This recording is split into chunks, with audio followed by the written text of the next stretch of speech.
عظیمہ ہیں جو ہدایت ہے تمام عالم کے لیے، جو تمام عالم کے لیے سرچشمہ خیر اور برکت ہے۔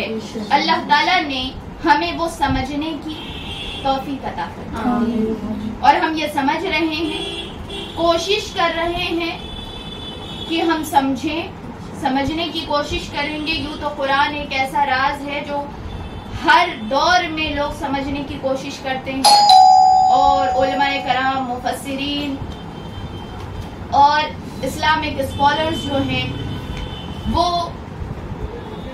الگ الگ اپنے دور میں علم کے موتی سمیٹتے ہیں قرآن مجید سے۔ ہم بھی اللہ تعالیٰ کی توفیق سے، آقا صلی اللہ تعالیٰ علیہ وسلم کی نسبت سے، اس کرم سے، اور آقا کے در پہ بیٹھ کے وہ خیرات لے کے مدینے کی، ہم یہ نسبت کو پختہ کرنے کی اور قرآن مجید سے اپنا تعلق جوڑنے کی کوشش کریں گے انشاءاللہ۔ درس کا آغاز سب سے پہلے حمد رب ذوالجلال سے ہوگا، اور حمد جو ہے وہ پڑھی جائے گی کیونکہ اللہ تعالیٰ کی رحمت اور برکت برس رہی ہے، اور حمد رب ذوالجلال سے آغاز کیا جائے گا۔ محبت کے ساتھ حمد سنیں اور اللہ تعالیٰ کی تعریف سماعت کریں۔ اب قرآن مجید کی طرف آتے ہیں۔ بسم اللہ الرحمن الرحیم، نحمدہ ونصلی ونسلم علی رسولہ الکریم، اما بعد، فاعوذ باللہ من الشیطان الرجیم، بسم اللہ الرحمن الرحیم۔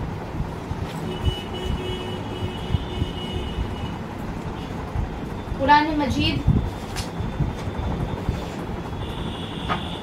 کی جس سورے کا انتخاب کیا گیا ہے، اور آج کے دن کی مناسبت سے میں نے یہ سوچا کیونکہ رمضان کا پہلا روزہ جمعہ کے دن شروع ہوا، اور جمعہ کا جو دن ہے جمعۃ المبارک کا، اس میں سورہ کہف جو ہے وہ خاص طور پہ تلاوت کی جاتی ہے، اور آقا صلی اللہ تعالیٰ علیہ وسلم نے کہا بھی کہ جمعہ کے دن جو ہے وہ سورہ کہف کی تلاوت کی جاتی ہے۔ تو اسی نسبت سے جو قرآن مجید کا جو درس ہوگا وہ سورہ جو سب سے پہلی ہماری رہے گی وہ سورہ کہف، اور سورہ کہف یہ اپنی ایک فضیلت ہے، اور سورہ کہف میں کیا کیا اثرات ہیں، کیا کیا علمی نکات ہیں، کیا کیا خصائل ہیں، کیا کیا شرعی احکام ہیں، کیا کیا معلومات ہیں، کیا کیا قصے ہیں،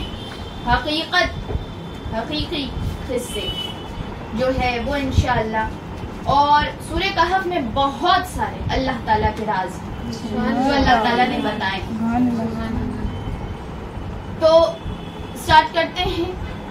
سورہ کہف جو ہے اس میں ترتیب کے اعتبار سے قرآن شریف میں اگر آپ دیکھیے گا تو یہ 18ویں نمبر پہ آتی ہے سورہ کہف۔ 15ویں پارے میں سورہ بنی اسرائیل کے بعد یہ سٹارٹ ہوئی ہے سورہ کہف، اور کہف کا مطلب ہوتا ہے غار، کیو، غار۔ غار جو ہوتی ہے نا پہاڑ میں تھوڑا سا حصہ، پہاڑ میں تھوڑا سا جیسے تھوڑا سا ہول ٹائپ کا رہتا ہے جس میں تھوڑا رہنے کی جگہ ہوتی ہے کہ انسان وہاں رہ سکتا ہے، اور غار وغیرہ میں خاص طور پہ جانور وغیرہ رہتے ہیں، جیسے غار میں رہنے والے جانور کچھ جن کو کہا جاتا ہے شیر ہیں، اور جو ہے اس ٹائپ کے جتنے جانور ہوتے ہیں، اور بھی بہت سارے جانور غاروں میں رہتے ہیں۔ شیر کو خاص طور پہ کہا جاتا ہے، لائن جو ہوتا ہے وہ خاص طور پہ جو ہے وہ غار میں، جنگلوں میں غار میں رہنے والے۔ تو یہ غار جو ہے یہ تھوڑی سی جگہ ہوتی ہے پہاڑوں کے اندر جس میں انسان رہ سکتا ہے، اور یہ غار جو ہے وہ بہت ہی اہمیت رکھتے ہیں اسلام میں۔ یہ جیسے یہ غار ہے، غار کو کہف بھی کہا جاتا ہے، غار بھی کہا جاتا ہے۔ غار قرآن شریف میں اب سورہ کہف میں اہمیت رکھتا ہے۔ پھر اس کے بعد ایک بہت عظیم غار ہے جسے غار حرا کہتے ہیں، سبحان اللہ. اور ایک اور بہت عظیم غار ہے جسے غار ثور کہتے ہیں جو آقا سے نسبت رکھتی ہے. اور یہ غار کو، کیونکہ غار پہاڑ میں ہوتا ہے، اونچائی پہ ہوتا ہے، الگ ہوتا ہے، ایک چھوٹی سی سے وہاں پہ کوئی جاتا نہیں، جانور جاتے ہیں، جنگلوں میں ہوتا ہے، تو اس جگہ کو خاص طور پہ اللہ والے چن لیتے ہیں عبادت کے لیے، کہ وہاں پہ کوئی ڈسٹربنس نہیں ہوتا، بہت اونچے پہ ہوتا ہے، لوگ زیادہ جاتے نہیں ہیں، الگ ہوتا ہے، مطلب سوسائٹی سے الگ ہوتا ہے، لوگوں سے دور ہوتا ہے، اور ایک سو ہو کے اللہ کو یاد کر سکتا ہے لوگوں سے الگ ہٹ کے. تو غار جو ہے وہ اس لیے اللہ کی عبادت کے لیے اللہ والے چنتے ہیں، اور آقا نے چنا، سنت رسول اللہ. اور یہ اصحاب کہف جو ہے یہ بھی غار میں گئے تھے اللہ کی اپنے ایمان کی حفاظت کے. تو یہ وہی غار ہے، اور وہی کہف اسی لیے کہا گیا ہے، اس سورے کا نام اس لیے رکھا گیا کیونکہ اس میں جو چند نوجوان تھے جن کو اللہ سے محبت ہو گئی، جو دنیا کو چھوڑ کے اللہ کے ہو گئے تھے، کفر کے ماحول میں انہوں نے اسلام اختیار، ایمان اختیار کر لیا، تو وہ اللہ کی خاطر اپنے ایمان بچانے کے لیے، تاکہ ان کے ایمان پہ کسی طریقے کا حملہ نہ ہو، کیونکہ کفر کا ماحول تھا، وہ اپنے ایمان کو بچانے کے لیے غار میں چلے گئے، کہف میں چلے گئے. اسی لیے اس میں ان کا تذکرہ ہے سورے میں، اسی لیے اس سورے کو سورہ کہف کہا یہ نام اسی لیے انہی لوگوں کی وجہ سے. اصحاب کہف غار والے، اصحاب کہف غار والے. تو یہ ہو گیا نام، ریزن نام کے پیچھے کا. اب جو نازل ہوئی ہے یہ سورہ نازل ہوئی ہے 69 نمبر پہ، کیونکہ نازل ہونے والا ریویلیشن جو آرڈر ہوتا ہے، اور آرڈر ان قرآن جو چیپٹر نیم ہوتا ہے، order which is there in قرآن، جو لائن سے قرآن میں آرڈر ہوتا ہے، وہ نزول کا آرڈر الگ ہوتا ہے. تو نزول کا جو آرڈر ہے، قرآن میں جو آرڈر اس کا آیا ہے، یعنی جس نمبر پہ یہ آئی ہے وہ 18واں نمبر ہے، لیکن جب نازل ہوئی تھی تو یہ 69 نمبر پہ نازل ہوئی تھی. یہ مکے میں نازل ہوئی ہے، سورہ مکی سورہ ہے، یعنی ہجرت سے پہلے نازل ہوئی. اس میں 110 آیتیں ہیں، 110. رکوع جو ہے وہ 12 ہیں، 12.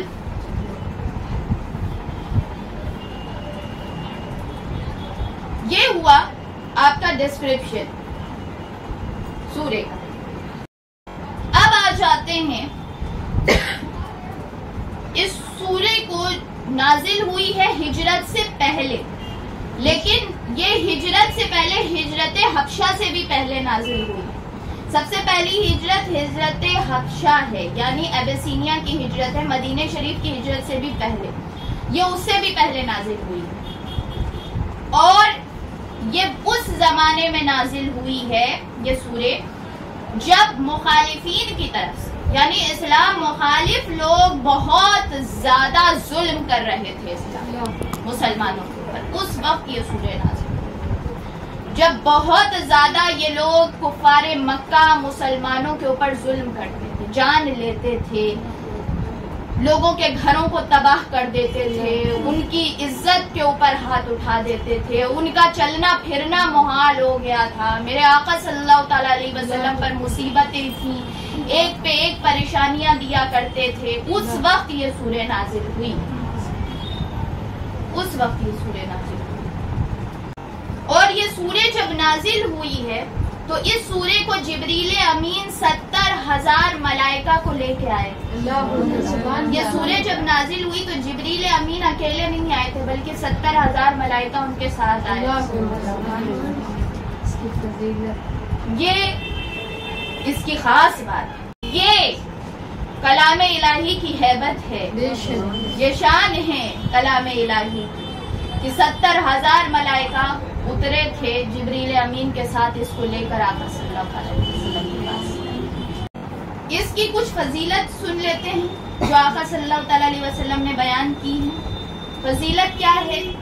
حضرت برا بن عازب رضی اللہ تعالیٰ عنہ روایت کرتے ہیں کہ ایک آدمی سورہ کہف پڑھ رہا تھا اور اس کے پاس ہی 2 رسیوں کے ساتھ ایک گھوڑا بندھا ہوا تھا. بس اس آدمی کے اوپر بادل چھا گیا اور اس کے نزدیک سے نزدیک آتا چلا گیا, یہاں تک کہ اس کا گھوڑا جو ہے وہ حرکت کرنے لگا. جب صبح کا وقت ہوا تو وہ آقا صلی اللہ علیہ وسلم کی بارگاہ میں پیش ہوا اور اس نے یہ واقعہ سنایا. تو آپ صلی اللہ علیہ وسلم نے کہا کہ یہ سکون تھا, سکینہ جس کو کہا جاتا ہے, سکون تھا, اطمینان تھا جو تمہارے دل کے اوپر نازل ہو رہا تھا. اور یہ اسی لیے نازل ہو رہا تھا کیونکہ تم سورہ کہف کی تلاوت کر رہے ہو. تو سورہ کہف کی جو تلاوت کرتا ہے اللہ تعالیٰ اس کے دل کے اوپر سکون نازل کرتا ہے. پھر آقا صلی اللہ تعالیٰ علیہ وسلم نے فرمایا, حضرت ابو درداء رضی اللہ تعالیٰ عنہ روایت کرتے ہیں کہ آقا صلی اللہ تعالیٰ علیہ وسلم نے فرمایا ہے کہ جو شخص سورہ کہف کی پہلی 10 آیتیں پڑھتا ہے یا یاد کر لیتا ہے تو وہ دجال کے شر سے محفوظ رہے گا. اور سورہ کہف کی آخری 10 آیتیں بھی اس میں شامل ہیں, یعنی پہلی 10 آیتیں, آخری 10 آیتیں جو پڑھے گا وہ دجال کے شر سے محفوظ ہے. اور آقا صلی اللہ تعالیٰ علیہ وسلم نے فرمایا, ابو امامہ رضی اللہ تعالیٰ عنہ بیان کرتے ہیں کہ جو شخص دجال کے شر سے یا دجال کے حملے سے محفوظ رہنا چاہتا ہے وہ سورہ کہف کی ابتدائی آیتیں پڑھے تو اللہ تعالیٰ اس کو سلامتی عطا کرے گا, جیسا اس نے حضرت ابراہیم پر سلامتی نازل کی. حضرت ابو سعید خدری رضی اللہ تعالیٰ عنہ سے روایت ہے کہ حضور نبی اکرم صلی اللہ تعالیٰ علیہ وسلم نے فرمایا, جس نے سورہ کہف صحیح طریقے سے پڑھی تو روز قیامت مقام, اس کے مقام سے جہاں وہ کھڑا ہوگا وہاں سے لے کے مکہ مکرمہ تک نور ہی نور ہوگا. اور جس نے اس کی آخری 10 آیتیں پڑھ لی پھر دجال نکل آیا تو وہ اس پر حاوی نہیں ہو پائے گا, یعنی دجال اس کو پریشان نہیں کر سکے گا جو سورہ کہف کی پہلی اور آخری 10 آیتوں کی تلاوت کرتا ہوگا. یہ حدیث شریف صحیح مسلم میں آئی ہے. پھر یہ چیز حضرت عبداللہ بن عمر رضی اللہ تعالی عنہما, حضرت عمر کے بیٹے روایت کرتے ہیں کہ انہوں نے فرمایا کہ آقا صلی اللہ تعالی علیہ وسلم فرماتے ہیں کہ جس نے جمعہ کے دن سورہ کہف کی تلاوت کی اس کے لیے اس کے پاؤں کے نیچے سے لے کر آسمان تک ایک نور چمکے گا جو روز قیامت اس کے لیے روشنی کا باعث ہوگا, اور اس کے ایک جمعہ سے دوسرے جمعہ تک کے درمیان کے سارے صغیرہ گناہ معاف کر دیے جائیں.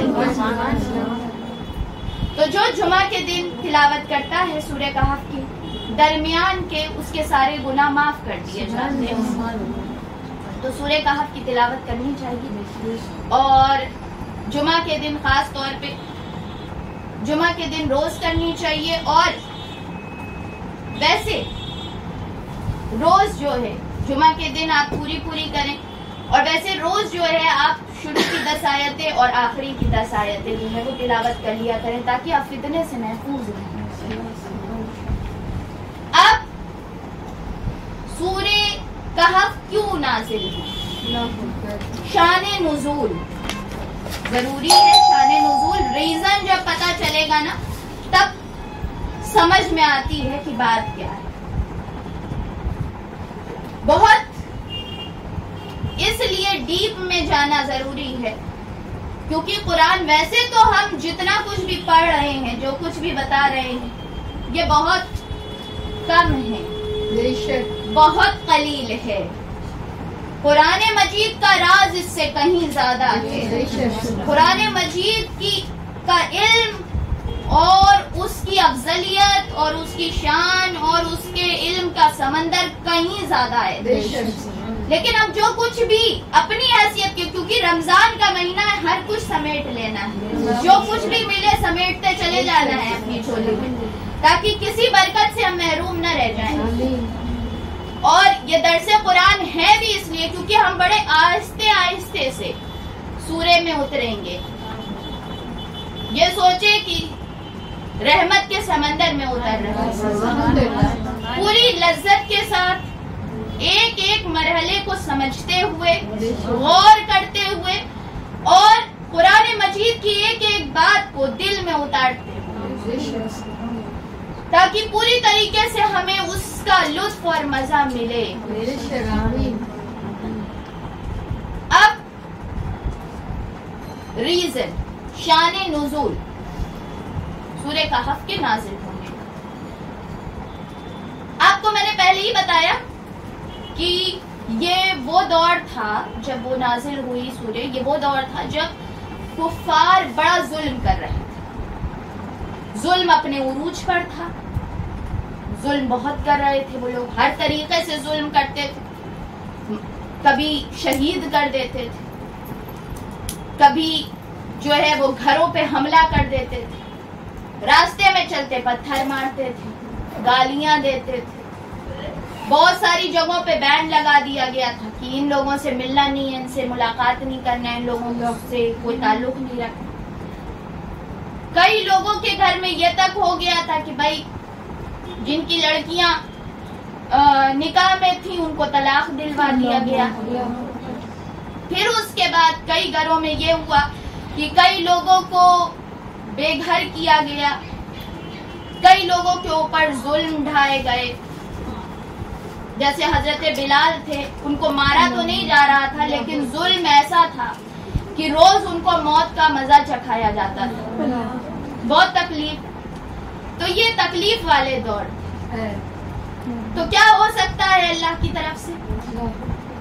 تکلیف کا دور تھا، اللہ ایسی سورہ نازل کرتا تھا کہ جس سے مسلمانوں کا حوصلہ رہے، مسلمانوں کو طاقت ملے، مسلمانوں کو ہمت ملے، مسلمانوں کے سامنے اللہ ایگزامپلز رکھتا تھا، پہلے لوگوں کی مثالیں رکھتا تھا کہ مسلمانوں ان کو دیکھو، یہ بھی بڑی مصیبت سے، لیکن اللہ نے ان کو کامیاب کیا۔ جب تم پریشانی سے گزرتے ہو اللہ آسانی دیتا ہے، اور یہ پریشانیاں جو ہیں یہ تمہارے لیے عارضی ہوتی، کچھ دن کے لیے ہوتی، پریشان کرتی، تمہاری جان مال کا خطرہ ہوتا ہے، تمہیں ڈر لگتا ہے، خوف ہوتا ہے، لیکن یہ یاد رکھو کہ اللہ حق کا ساتھ دینے والوں کے ساتھ ہے، تمہیں اکیلا نہیں چھوڑے گا، اللہ اکیلا نہیں چھوڑے گا۔ تو اللہ تعالیٰ حوصلہ دے رہا ہے۔ شان نزول اس طریقے سے ہے کہ مشرکین مکہ جو رہتے ہیں نا، ہر طریقے سے سوچتے تھے وہ کیسے پریشان کریں، کیسے تکلیف دیں، کیسے ان کو نیچا دکھائیں، کیسے ان کا مذاق اڑائیں۔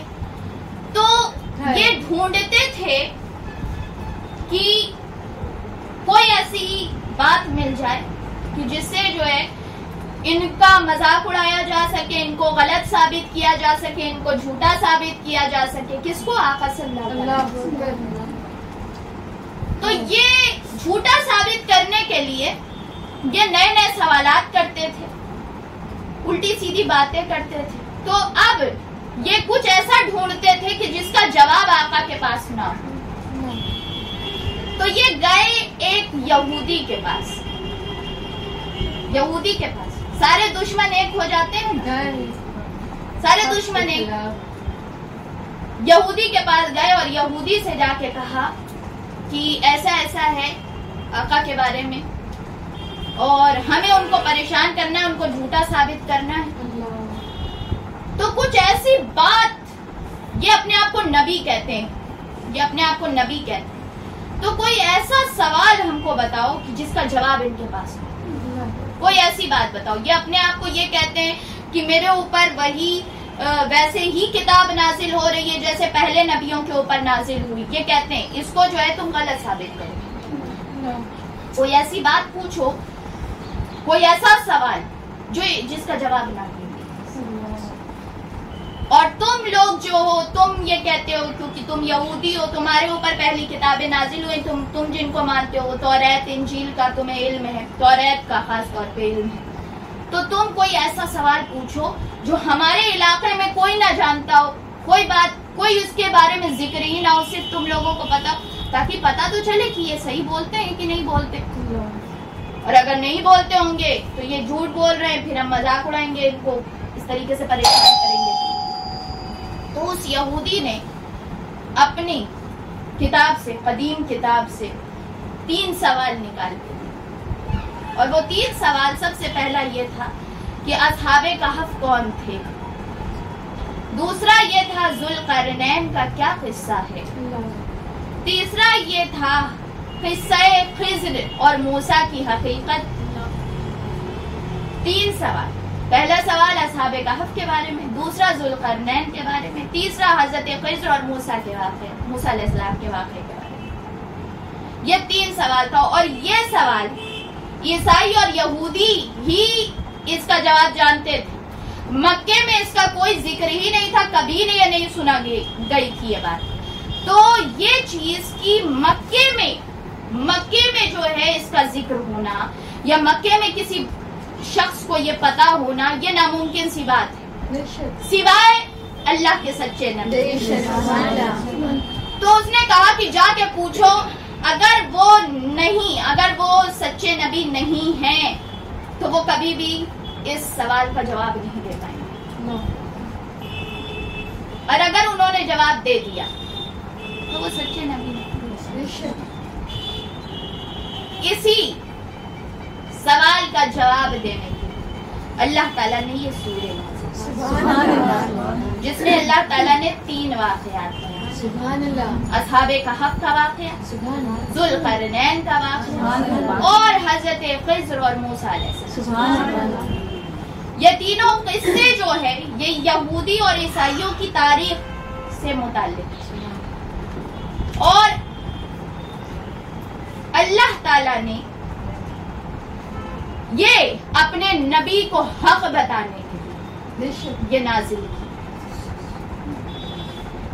اللہ تعالیٰ نے ان سوالات کے جواب بھی دیے سورہ نازل کر کے، مگر محض قصہ نہیں بتایا، بلکہ انہی قصوں سے مسلمانوں کو طاقت بھی دلائی. اس حالات کو پیش نظر اللہ تعالیٰ نے اس طریقے سے اس قصے کو بیان کیا کہ کفار کو جواب بھی مل جائے اور مسلمانوں کو حوصلہ بھی مل جائے. اصحاب کہف کے متعلق بیان کیا کہ وہ کس طرح توحید کے قائل تھے، ویسے ہی وہ اسلام کے اوپر تھے، ویسے ہی وہ ایمان کے اوپر تھے جس ایمان کی دعوت محمد مصطفیٰ دے رہے ہیں. وہ اصحاب کہف جن کی اتنی عظمت ہے، جن کو یاد کیا جاتا ہے، وہ کون تھے؟ وہ ایک اللہ کو ماننے والے تھے. تو اس سے جو ہے اسلام بھی پختہ ہو کہ جن کا ذکر ہو رہا ہے وہ خود بھی انہی کا ذکر ہوتا ہے جو اللہ کے نیک بندے ہیں.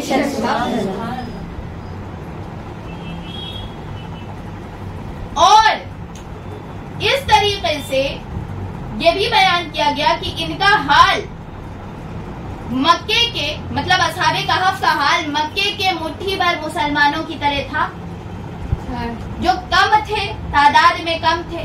اور جو کفار تھے اس وقت بھی، جو اصحاب کہف کے ساتھ جو وہ بیچارے اپنا گھر چھوڑ کے ان کو نکلنا پڑا، غار میں رہنا پڑا، اپنی جانیں بچانی پڑی، اپنا ایمان بچانا پڑا، ویسے ہی مکے میں مسلمانوں کے ساتھ ہو رہا تھا.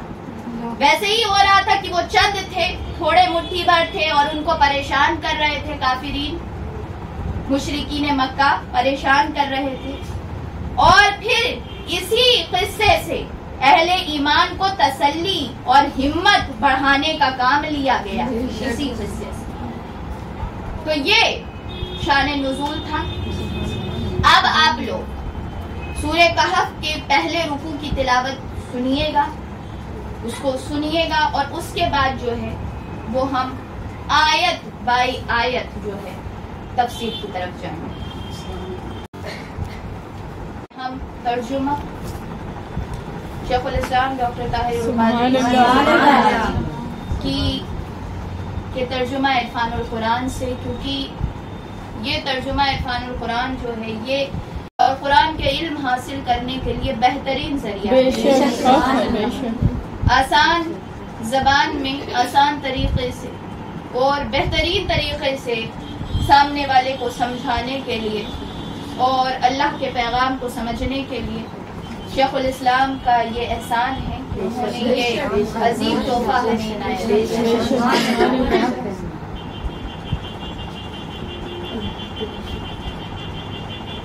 بسم اللہ الرحمن الرحیم۔ اللہ کے نام سے شروع جو نہایت مہربان ہمیشہ رحم فرمانے والا ہے۔ الحمدللہ الذی انزل علی عبدہ الکتاب ولم یجعل لہ عوجا۔ یہ سب سے پہلی آیت ہے، ترجمہ سنیے گا۔ تمام تعریفیں اللہ ہی کے لیے ہیں جس نے اپنے محبوب اور مقرب بندے پر کتاب عظیم نازل فرمائی اور اس میں کوئی کجی نہ رکھی۔ دوسری آیت، اسے سیدھا اور معتدل بنایا تاکہ وہ منکرین کو اللہ کی طرف سے آنے والے شدید عذاب سے ڈرائے اور مومنین کو جو نیک عمل کرتے ہیں خوشخبری سنائے کہ ان کے لیے بہترین اجر ہے جس میں وہ ہمیشہ رہیں گے، اور نیز ان لوگوں کو ڈرائے جو کہتے ہیں کہ اللہ نے اپنے لیے لڑکا بنا رکھا ہے، نہ اس کا کوئی علم انہیں ہے نہ ہی ان کے باپ دادا کو تھا۔ یہ کتنا بڑا بول ہے جو ان کے منہ سے نکل رہا ہے، وہ سراسر جھوٹ کے سوا کچھ کہتے ہی نہیں۔ اے حبیب مکرم صلی اللہ تعالی علیہ وآلہ وسلم، تو کیا آپ ان کے پیچھے شدت غم میں اپنی جان گھلا یعنی تھکا دیں گے اگر وہ اس کلام ربانی پر ایمان نہ لائے؟ اور بے شک ہم نے ان تمام چیزوں کو جو زمین پر ہے اس لیے باعث زینت اور آرائش بنایا تاکہ ہم ان لوگوں کو جو زمین کے باسی ہیں آزمائیں کہ ان میں سے باعتبار عمل کون بہتر ہے۔ اور بے شک ہم ان تمام چیزوں کو جو اس روئے زمین پر ہے نابود کرنے اور بنجر میدان بنا دینے والے ہیں۔ کیا آپ نے یہ خیال کیا ہے کہ کہف اور رقیم یعنی غار اور لوح غار یا وادی رقیم والے ہماری قدرت کی نشانیوں میں سے کتنی عجیب نشانیاں تھے؟ اور وہ وقت یاد کیجئے جب چند نوجوان غار میں پناہ گزیر ہوئے تو انہوں نے کہا، اے ہمارے رب، ہمیں اپنی بارگاہ سے رحمت عطا فرما اور ہمارے کام میں راہ یابی کے اسباب مہیا فرما۔ پس ہم نے اس غار میں گنتی کے چند سال ان کے کانوں پر تھپکی دے کر انہیں سلا دیا. پھر ہم نے انہیں اٹھا دیا کہ دیکھیں دونوں گروہوں میں سے کون اس مدت کو صحیح شمار کرنے والا ہے جو وہ غار میں ٹھہرے رہے. یہ پہلا رکوع ہے. بے شک اللہ اور اس کے رسول نے حق اور سچ فرمایا. یہ پہلا رکوع ہے. ترجمہ آپ نے سن لیا. سب سے پہلی آیت میں اللہ تعالیٰ ارشاد فرماتا ہے، جو سب سے پہلی سورہ ہے سورہ فاتحہ، اس کی بھی سٹارٹنگ اسی طریقے سے الحمدللہ. یہاں پر بھی سٹارٹنگ اسی طریقے سے الحمدللہ الذی انزل علی عبدہ الکتاب ولم یجعل لہ عوجا قیما. سب تعریفیں اسی کے لیے جس نے اپنے بندے محبوب پر کتاب عظیم نازل فرمائی جس میں کوئی کجی نہیں ہے. یہاں پہ اللہ تعالیٰ نے تمام تعریفیں اپنے لیے کہیں اور پھر کہا کہ ہم نے کتاب نازل کی جس میں کوئی کمی نہیں ہے. لیکن اللہ تعالیٰ نے کتاب کو نازل کرنے سے پہلے نازل کرنے کی بات جو یہاں کی ہے تفسیر میں یہ آیا ہے کہ اللہ تعالیٰ نے کتاب کو نازل کرنے کا تعلق ذات مصطفیٰ سے جوڑا اور کہا ہے کہ تمام تعریفیں اللہ ہی کے لیے ہیں جس نے اپنے بندے محبوب پر کتاب نازل کی. جس نے اپنے بندے پر کتاب نازل کی. وہ بندہ کون ہے؟ وہ آقا صلی اللہ علیہ وسلم. تو نازل جو کتاب ہوئی ہے وہ کسی اور پہ نہیں ہوئی. کوئی اور دعویٰ نہیں کر سکتا. کوئی اور اس کتاب کا زیادہ اپنے آپ کو حقدار نہیں بتا سکتا. کوئی زیادہ اپنی نسبت نہیں جوڑ سکتا.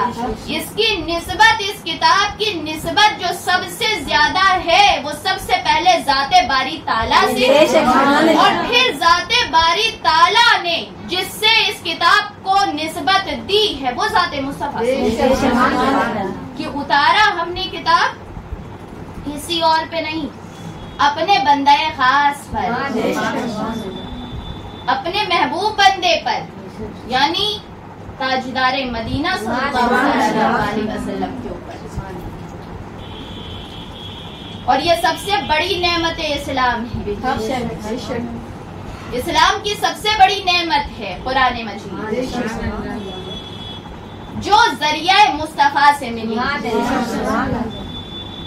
تو نعمت ملنے کا سبب مصطفیٰ کی ذات صلی اللہ تعالیٰ علیہ وآلہ وسلم. اور پھر کہا اس میں ذرہ برابر بھی کوئی کمی نہیں ہے اس قرآن میں کہ تم یہ سوچو جو آئے تھے نا سوچ کے کہ پتہ نہیں بتا پائیں گے کہ نہیں بتا پائیں گے. اللہ تعالیٰ یہی کہہ رہا ہے تم کیا سوچتے ہو؟ یہ کلام خداوندی ہے اور خدا کو کوئی چیز پتہ نہ ہو اور وہ اپنے رسول کو، اپنے پیغمبر کو لا علم رکھے، یہ تو ہو ہی نہیں.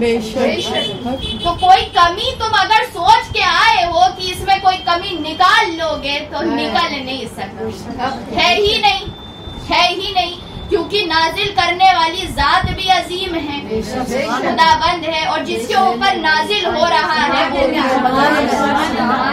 تو اس میں کوئی کمی ہے بھی نہیں. تو یہ کلام ہر طرف سے باعث عظمت، باعث برکت، باعث فضیلت اور شان اور عظمت تو کوئی کمی نہیں.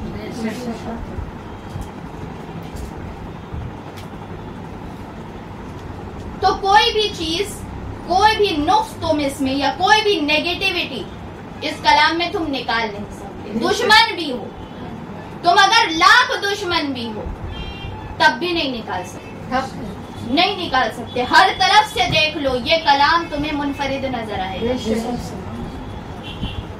دوسری آیت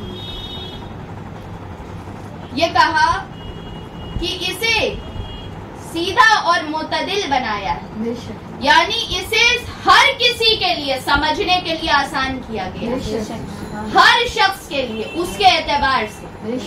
یہ اللہ کا معجزہ ہے۔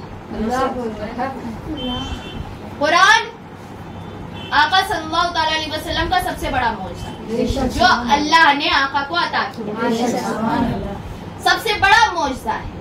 اور یہ معجزہ وہ معجزہ ہے کہ اس میں کوئی کمی نہیں ہے، اور جس کو بھی جو کچھ چاہیے، جو جس اعتبار کا آدمی ہے، جو جس لیول کا آدمی ہے، جو جس شعبے کا آدمی ہے، جو جس بھی فیلڈ کا آدمی ہے، جو جس بھی علاقے کا آدمی، جو جس سوسائٹی کا آدمی، جو زبان بولنے والا ہے، جو دنیا میں کسی کونے پہ بھی رہتا ہے، کہیں پر بھی ہے، ہر کسی کو ہدایت اس کتاب میں ملے گا اور سیدھا راستہ ملے گا۔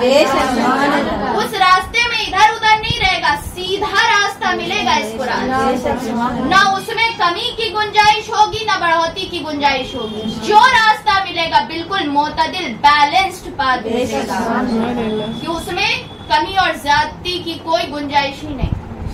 بہترین ہدایت ہے قرآن۔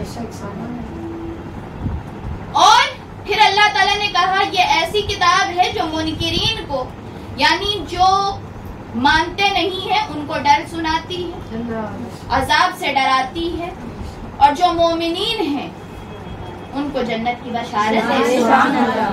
پھر اس کے بعد یہ کہا کہ ماں کسی نہ فی ہی ابدا، جس میں وہ ہمیشہ رہیں۔ کون ہمیشہ رہے گا؟ منکرین جو اس کتاب کو نہیں مانتے، وہ ہمیشہ عذاب میں رہیں گے، ہمیشہ عذاب میں رہیں گے۔ اور جو اس کو مانتے ہیں وہ ہمیشہ جنت میں اور اجر میں رہیں گے، ہمیشہ رہیں۔ ہمیشہ اللہ تعالیٰ نے کہہ دیا کا مطلب یہ ہے کہ وہاں پہ اجر کی کمی نہیں ہوگی۔ جب انسان کو کوئی نعمت ملتی ہے نا، ایک وقت تک ملتی ہے پھر ختم ہو جاتی ہے، ٹائم ہوتا ہے، ایک لمٹ ہوتی ہے، لیکن یہاں پہ لمٹ نہیں، ان لمیٹڈ نعمت ہے جو کبھی ختم نہیں۔ 5ویں آیت میں انشاءاللہ ختم کریں گے آج کا، 4تھی آیت میں انشاءاللہ ختم کریں گے آج کا وہ، کیونکہ 5ویں آیت تھوڑی زیادہ اس میں تفسیر ہے۔ 4تھی آیت پہ آج ختم کریں کیونکہ آج ہمارا انٹروڈکشن بھی تھا، پھر انشاءاللہ جو ہے کل ڈائریکٹ آیتوں سے شروع کیا جائے گا۔ تو 4تھی آیت پہ اللہ تعالیٰ ارشاد فرماتا ہے اور ان لوگوں کو بھی ڈرائے جو کہتے ہیں کہ خدا نے کسی کو اپنا بیٹا بنا لیا۔ یہ یہودی اور عیسائی، یہودی ہی نے سوال بھیجا تھا نا آقا کے لیے کہ جاؤ بہت عقل مند بن کے کہ ہاں ہم بہت علم والے ہیں، جاؤ جا کے ان کے سوال کرو، ان کو پتہ نہیں ہوگا۔ تو اللہ تعالیٰ نے انہی کو مخاطب کیا کہ سب سے بڑے منکر تم ہو، منکر کہ تم اللہ کا بیٹا بناتے ہو خدا کا۔ عیسائی کہتے ہیں کہ عیسیٰ علیہ السلام اللہ کے بیٹے، یہودی کہتے ہیں، یہودیوں نے جب سنا، یہودی پہلے نہیں کہتے تھے کہ کوئی بیٹا ہے اللہ کا، لیکن یہودی نے جب سنا کہ عیسیٰ علیہ السلام کو عیسائیوں نے اللہ کا بیٹا بنا دیا تو انہوں نے ان سے مقابلے میں عزیر علیہ السلام کو اللہ کا بیٹا بنا دیا، مطلب یہ مقابلے میں انہوں نے کیا۔ تو یہ چیز دونوں گمراہی میں چلے گئے، وہ گمراہی میں گئے، اس کے وجہ سے ان کے اتباع کرنے کے لیے اور ان سے آگے بڑھنے کے لیے، ان کے ساتھ کمپٹیشن کرنے کے لیے تم بھی گمراہی میں چلے گئے، اور دونوں گمراہی میں ہیں۔ اور اللہ تعالیٰ نے کہا کہ یہ جو بات کہتے ہیں نا، 5ویں آیت میں یہ کہا یہ جو بات کہتے ہیں ان کو اس کا علم ہی نہیں ہے، نہ ان کے باپ دادا کو اس کا علم ہے۔ کہاں سے کون ثابت کر پائے گا کہ یہ اللہ کا بیٹا ہے؟ پیدا ہوئے کسی، کوئی ماں ہے، کوئی باپ ہے کسی کا، عزیر علیہ السلام کے والد والدہ تھے، اور پھر اس کے بعد عیسیٰ علیہ السلام کی والدہ تھی، اللہ کا بیٹا کہاں سے ہوگا؟ یہ ثابت ہی کہاں سے ہے کہ اللہ تعالیٰ کہتا ہے کہ تمہارے پاس کوئی دلیل ہی نہیں ہے، جھوٹی بات بولتے ہو، وہ بھی سراسر جھوٹ، سراسر جھوٹ، اتنی بڑی بات تہمت لگاتے ہو اور لگاتے چلے آ رہے ہو، اسی پہ ایمان باندھ لیا ہے تم نے، اسی کو اپنا عقیدہ بنا. عیسائیوں نے تو یہی کہہ دیا son of God, Jesus son of God, معاذ اللہ، یہ کہہ دیا. تو تم جس پہ اتنا پختہ ہو گئے ہو، اس کی دلیل ہے کچھ تمہارے پاس؟ کچھ دلیل ہے کہ کہاں سے تم نے دیکھ لیا کہ یہ اللہ کے بیٹے ہیں؟ اللہ کا کوئی بیٹا نہیں، لم یلد ولم یولد، اللہ کا نہ کوئی بیٹا ہے، نہ وہ کسی سے پیدا ہوا، نہ اس سے کوئی پیدا ہوا. وہ خالق ہے، اس کے سب بندے ہیں، وہ خالق ہے، اس کی سب مخلوق ہے، کوئی اس کا بیٹا یا بیٹی نہیں. اور پھر کیا ہوا پتہ ہے؟ جب عیسائی نے کہا عیسیٰ علیہ السلام اللہ کے بیٹے، یہودیوں نے کہا عزیر علیہ السلام بیٹے، کفار مکہ کاہے پیچھے رہ جاتے ہیں؟ انہوں نے کہا کہ جو ہے فرشتے اللہ کی بیٹیاں ہیں. اب فرشتے اللہ کی بیٹیاں بہت سارے آپ لوگوں نے سنا ہوگا، یہ کامن سی بات ہے، اینجلز کہا جاتا ہے، اینجلز کہا جاتا ہے. اور اینجلز کی فوٹو کیسے آتی ہے آپ لوگ بھی جانتے ہوں گے، خوبصورت سی لڑکی، اس کے گولڈن گولڈن بال ہوں، پر بھی ہوں، اور وہ اینجلز لڑکیوں کے طرح ان کو، اور ان کو یہ کفار مکہ نے اللہ کی بیٹیاں بنا کے رکھا. تو کسی نے بیٹی بنا دیا، کسی نے بیٹا بنا دیا. اللہ تعالیٰ اسی کو کہہ رہا ہے کہ کیا بول رہے ہو، تمہاری زبانیں کتنی دراز ہیں کہ تم میرے ساتھ، یعنی یہ شرک ہے، یہ شرک عظیم ہے کہ اللہ کا بیٹا یا بیٹی بنانا، کہ تم میرے ساتھ شرک کر رہے ہو. میرے پائے کا کوئی ہے ہی نہیں جو مجھ سے ایسی نسبت رکھ سکے کہ میرا بیٹا یا بیٹی بن جائے. میرے جو کوئی بھی ہیں وہ میرے بندے ہیں، اور میرا بندہ خاص میرا مصطفیٰ ہے، بندہ خاص میرا مصطفیٰ ہے، اور سارے میری مخلوق. تو جو یہ کہتے ہیں کہ اللہ کے بیٹے یا بیٹی ہیں تو وہ گمراہ کرتے ہیں، اور انہی کے اوپر اللہ کا عذاب اترے گا، عذاب عظیم اترے گا. یہ 5 آیتوں تک ہو گیا. انشاءاللہ کل 6ٹھی آیت سے انشاءاللہ ہم اسٹارٹ کریں گے، اور اصحاب کہف کا واقعہ انشاءاللہ اسٹارٹ ہوگا کل سے. کچھ نئی باتیں رہیں گی جو آپ کو اصحاب کہف کی ان ڈیپتھ زیادہ قریبی معلومات ہوگی اصحاب کہف کے بارے میں، ان کی کچھ زیادہ راز، زیادہ ان کے ڈیپتھ میں نالج ان کے بارے میں ہوگی انشاءاللہ. کل ہم اس چیز کو جانیں گے. اللہ تعالیٰ تب تک آپ کا، ہمارا، ہم سب کا حامی و ناصر ہو. تراویح پڑھیں، تراویح میں دعاؤں میں ہمیں یاد رکھیں، تہجد میں یاد رکھیں، سب کے لیے دعا کریں، تمام مسلمانوں کے لیے دعا کریں، خاص طور پہ ہمارے شیخ کے لیے دعا کریں، شیخ الاسلام کے لیے دعا کریں، ہماری فیملی اور تمام منہاج القرآن والوں کو، جو لوگ درس قرآن میں شامل ہیں ان لوگوں کو بھی دعا میں یاد رکھیں. اللہ تعالیٰ ہم سبوں کو زیادہ سے زیادہ قرآن کی اور رمضان کی برکتیں سمیٹنے کی توفیق. آمین. انشاءاللہ کل ملاقات ہوگی.